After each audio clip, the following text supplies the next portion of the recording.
लेके चलो। और एक चीज और, जैसे आप रोज खाना खाते हो वैसे 1-1.5 घंटा डेली करंट को आपको देना है। स्टार्ट करें मेन से, स्टार्ट करें कहाँ से स्टार्ट करें?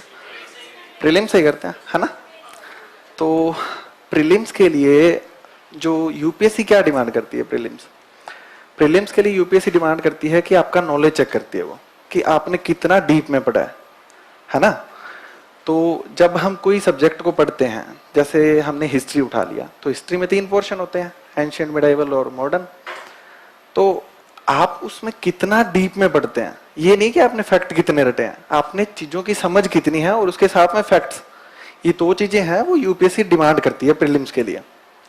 वैसे अगर पूरे सिलेबस की बात करें ना, तो प्रीलिम्स और मेंस दोनों एक साथ करने चाहिए, क्योंकि ऐसा नहीं है कि प्रीलिम्स को एक अलग पोर्शन है फिर मेंस अपन अलग तैयार कर रहे हैं, ये नहीं होना चाहिए। प्रीलिम्स और मेंस का कंबाइंड तैयार करना चाहिए। जैसे बहुत सारे टॉपिक, इकोनॉमिक्स है, प्रीलिम्स मेंस का सेम है, वैसे ही ज्योग्राफी है, प्रीलिम्स मेंस का सेम है, साइंस टेक में बहुत सारे पोर्शन सेम है। तो हमें क्या करना होता है कि हमें सबसे पहले बेसिक चीजें करनी होती है, history, geography, political science, science tech, environment and ecology, prelims में काफी पोर्शन है ना एनवायरमेंट का, तो ये सारी चीजें हमें करनी पड़ती है। तो उसके लिए सबसे पहले हमें करनी पड़ती है स्टैंडर्ड बुक्स। स्टैंडर्ड बुक्स जैसे सबसे पहले बताते हैं लोग एनसीईआरटी का। मैं पर्सनली बता रहा हूँ, मैंने सिर्फ एनसीईआरटी पढ़ी थी हिस्ट्री के लिए, जैसे पॉलिटिकल साइंस के लिए, ज्योग्राफी के लिए 6 से 12। तो उनसे होता क्या है कि हमें एक विजन मिल जाता है ना, कि कैसे तैयार करना है, कैसे चीजों को समझना है। एनसीईआरटी में क्या है कि एक स्टोरी होती है, स्टोरी टाइप में दिया होता है, ऐसे थोड़ी होता पॉइंट बुलेट पॉइंट में दिया होता है, ऐसे नहीं होता ना, सबने पढ़ी होगी एनसीईआरटी, तो एक स्टोरी टाइप में होता है। तो उससे हमें आइडिया लगता है कि मतलब अपने इंडिया में है क्या चीज, कैसे अपनी ज्योग्राफी है, कैसे अपनी हिस्ट्री रही है, तो एक आइडिया बनता है ना। तो हम धीरे धीरे उस प्लेटफॉर्म पे चढ़ने के लिए तैयार होते हैं। और जैसे हम दूसरी रीडिंग मारेंगे हमें नई चीजें मिलेगी, तीसरी रीडिंग मारेंगे नई चीजें मिलेगी। तो हमें करना क्या होता है, जो एनसीईआरटी है उनको बार बार पढ़ना होता है, ठीक है? फिर आपको कोचिंग से नोट्स मिलते हैं, नोट्स में एनसीईआरटी इंक्लूड करके देते हैं, है ना? ये ध्यान रखते हैं कि एनसीईआरटी का जो पोर्शन है ना वो इसमें इंक्लूड हो। तो आपको ये भी करना होता है, एनसीईआरटी भी पढ़नी होती है, फिर आपका ऑप्शनल भी होता है, फिर आपके इतने सारे सब्जेक्ट हैं। तो सबसे बड़ा जो क्वेश्चन मेरे पास आता है कि भैया हम तैयार कैसे करें इतना सारा, बहुत सारा सिलेबस होता है ना। तो आपको क्या करना है कि जब आप तैयारी स्टार्ट करें ना, तो सबसे पहले प्रीलिम्स का मत सोचिए, सबसे पहले सोचना आपको मेंस का। एक तो आपको मेंस का सिलेबस पूरा पता होना चाहिए कि कैसे है, मतलब पेपर फर्स्ट में क्या है, एक एक लाइन पता होनी चाहिए। क्योंकि जितने भी टॉपर्स हैं, मैंने जितनों से बात की है, मैंने खुद ने भी पूरा सिलेबस याद था मेरे को। तो हमें क्या पता होता है कि सिलेबस में है क्या चीज। अब पूरा सिलेबस ही पता नहीं होगा और हम लगे पड़े हैं कि ये करने। जैसे आर्ट एंड कल्चर है, मैं आपको बताता हूँ, आर्ट एंड कल्चर में सिलेबस में लिखा हुआ है कि वेरियस आर्ट्स, लेकिन उसके साथ में आर्किटेक्चर और जो साहित्य है ना उस पर ज्यादा फोकस किया हुआ है। तो ये दोनों जो पिलर है ना वो हमारे बहुत अच्छे से तैयार होने चाहिए, है ना?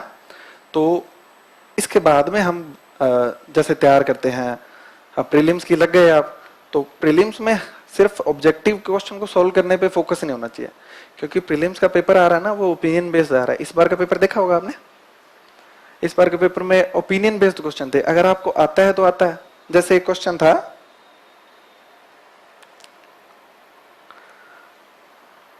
आप अपनी पसंद की विवाह करते हैं, है ना? तो वो कौन से आर्टिकल के अंदर आएगा? हाँ, तो उसमें ये डाउट था लोगों को कि आर्टिकल 19 भी है, क्योंकि अभिव्यक्ति की स्वतंत्रता है, और आर्टिकल 21 है जीवन जीने का अधिकार। तो बहुत से लोगों ने सोचा कि यार जीवन जीने का अधिकार कैसे होगा, लेकिन आर्टिकल 21 में है गरिमापूर्ण जीवन जीने का अधिकार, है ना? तो गरिमा तभी होगी ना जब अपन अपनी चॉइस से शादी करेंगे। ऐसा तो है नहीं कि अपनी चॉइस ही नहीं है और अपन अपनी शादी कर दी फिर अपन पूरी जिंदगी उससे परेशान हो रहे हैं, तो वो गरिमापूर्ण नहीं होगा ना। तो ये है उसका आंसर होगा आर्टिकल 21, जो मुझे लगता है ना। बाकी सभी लोगों से मैंने जो डिस्कशन किया था वो यही था।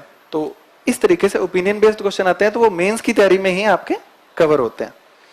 तो सबसे पहले आपको बुक लिस्ट के बारे में मैं बताऊंगा। जैसे हिस्ट्री के लिए मैंने 3 एनसीईआरटी पढ़ी थी, ओल्ड वाली। उसके अलावा जैसे मॉडर्न इंडिया का पोर्शन था वो कुछ मतलब जो स्पेक्ट्रम से या कुछ इन सब चीजों से जो थोड़ा सा जिसमें फैक्चुअल डिमांड करते हैं उनसे तैयारी की थी। और उसके बाद में प्रीलिम्स में आता है अपने ज्योग्राफी का पोर्शन, उसके लिए एनसीईआरटी की थी, साथ में कुछ यूट्यूब से लेक्चर जैसे मृणाल के लेक्चर हैं वो सब मैंने किए थे।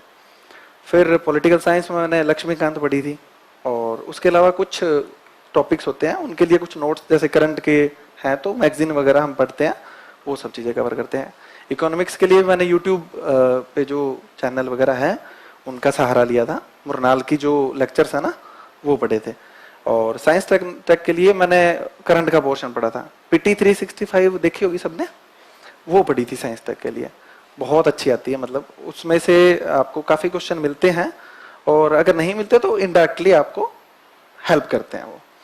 तो पीटी का सिलेबस है। अब आपको करना क्या है, अब पहले तो मैं क्वेश्चन लगा के ये बात बोल देता हूं कि मेरी बातें हैं वो फाइनली आपको इम्प्लीमेंट नहीं करनी है, आपके टेम्परामेंट के हिसाब से आप कितना कवर कर पाते हैं उसके हिसाब से इम्प्लीमेंट करनी है, फाइनल नहीं है ये, ठीक है।